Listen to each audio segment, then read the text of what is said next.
po sikur tipari I vetëm që shoqëria moderne na thot vazhdimisht se është një dobësi fatale.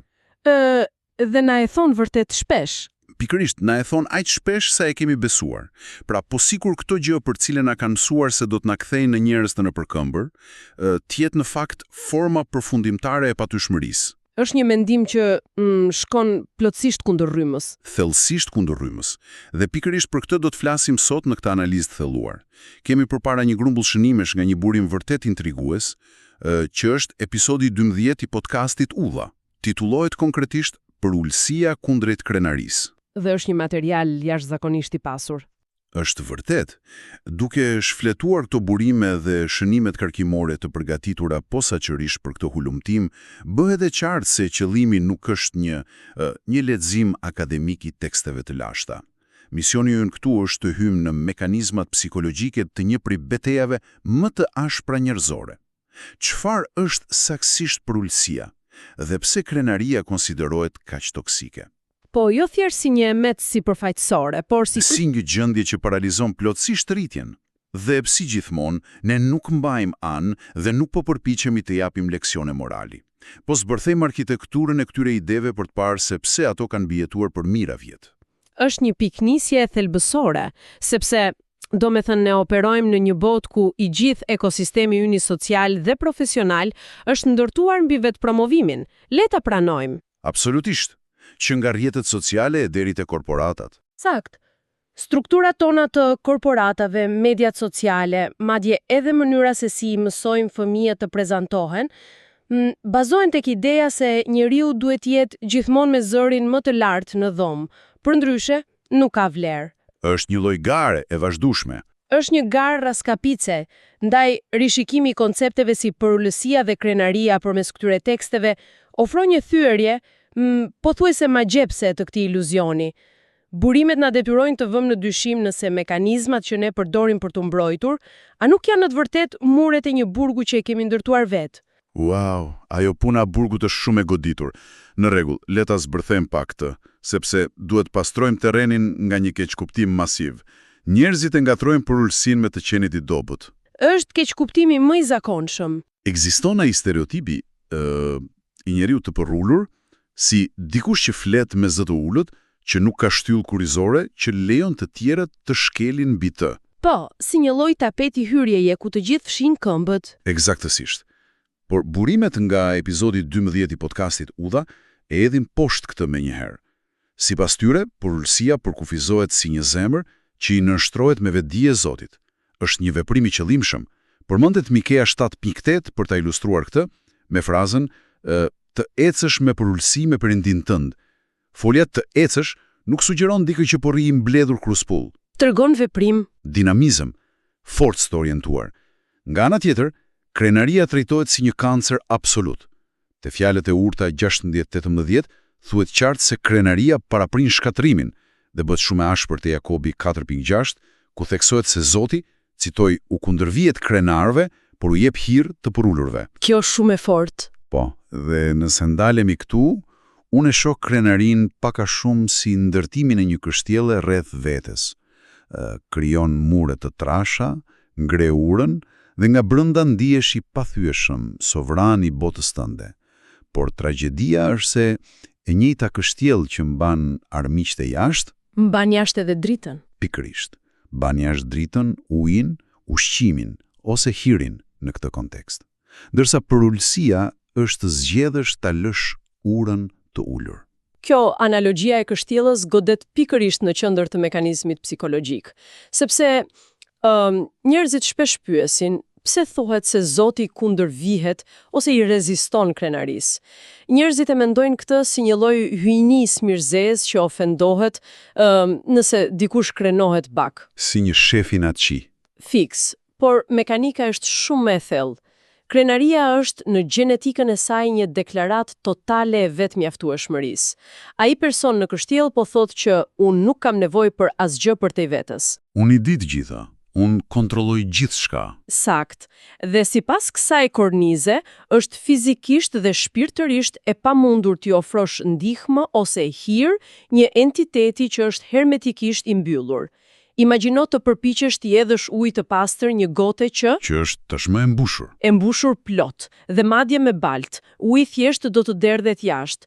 Kundërshtimi nuk është një ndërshkim i jashtëm arbitrar, është ligji i natyrshëm i pasojave. Pra, krenari do të thotë mbyllje. Po, ndërsa përullësia është pranimi i ndershëm i kufizimeve, krijon një vakum, dhe në atë vakum ndërhyn hiri i përmendur te Jakobi. Dëgjoj, këtu bëhet vërtet interesante.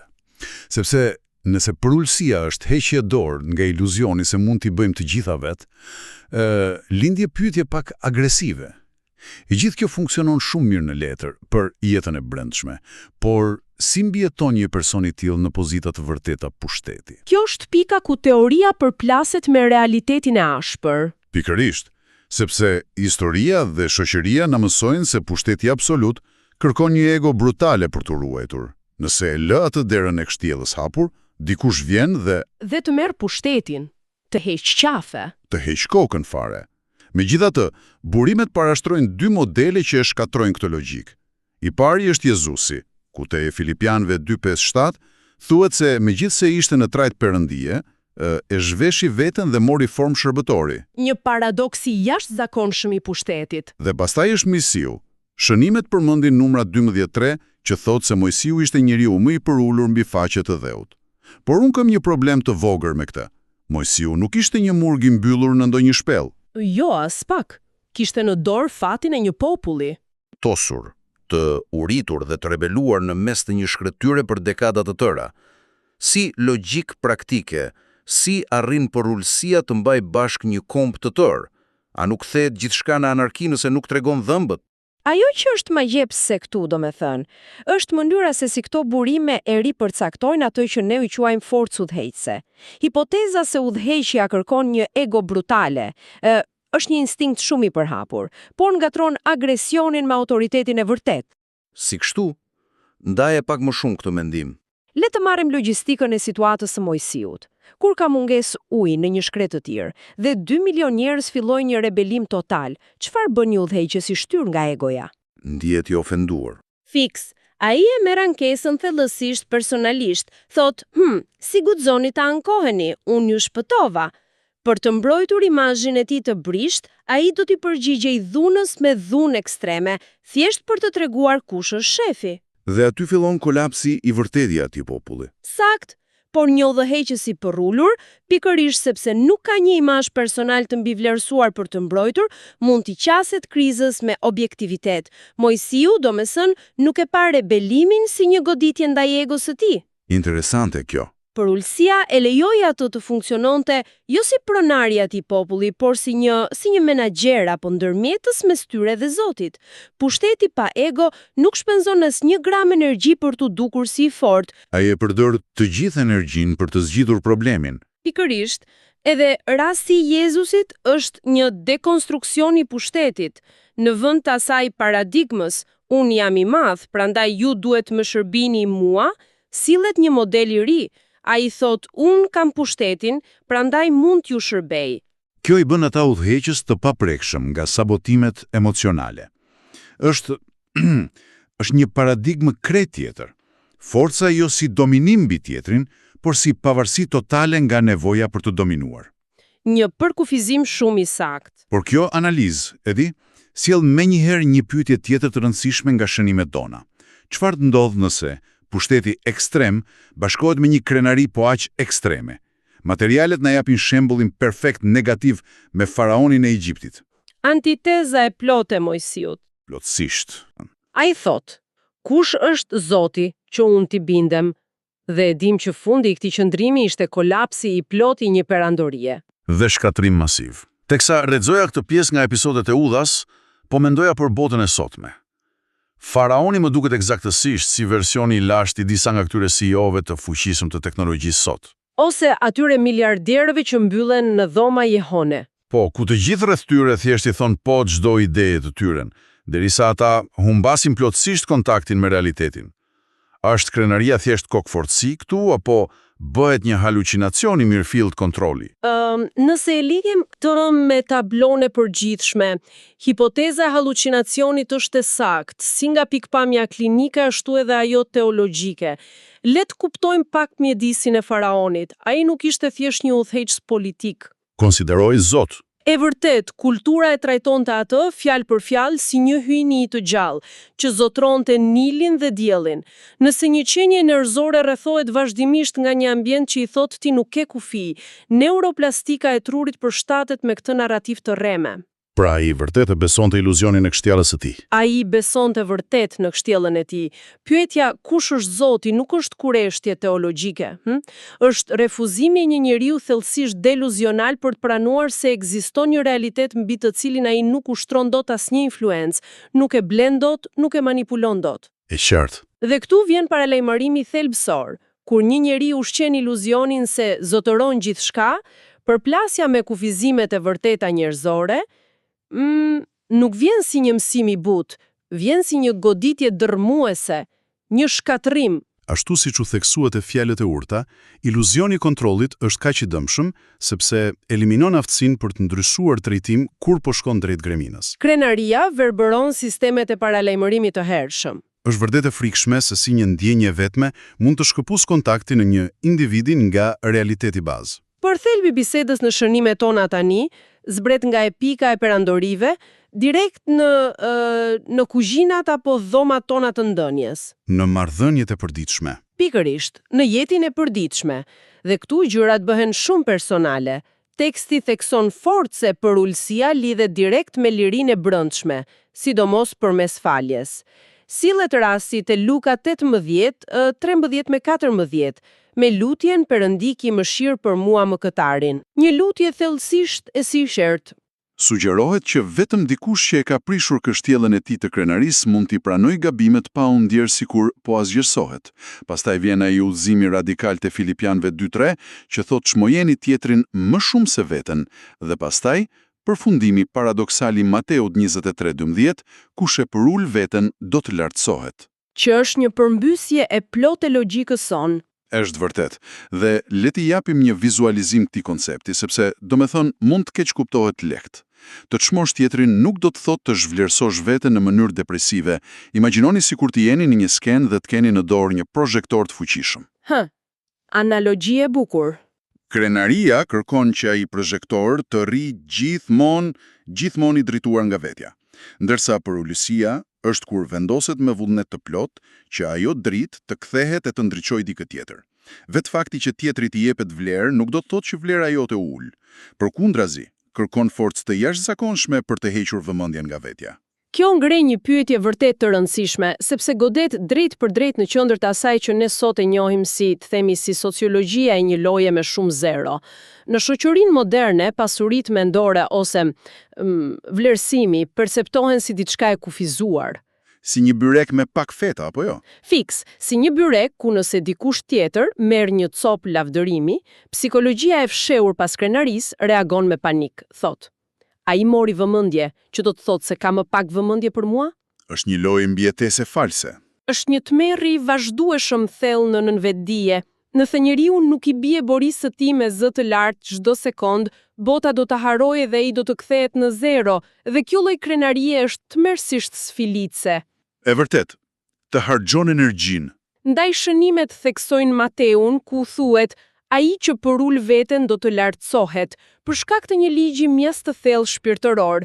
Njeriu ftohet dhe heq dorë nga puna raskapitse e menaxhimit të imazhit. Kur projektori drejtohet nga të tjerët në mënyrë të sinqertë, ai njeri tregon se burimi i vlerës së tij nuk është opinioni publik. Është e mahnitshme se si të ndryshon fokusin.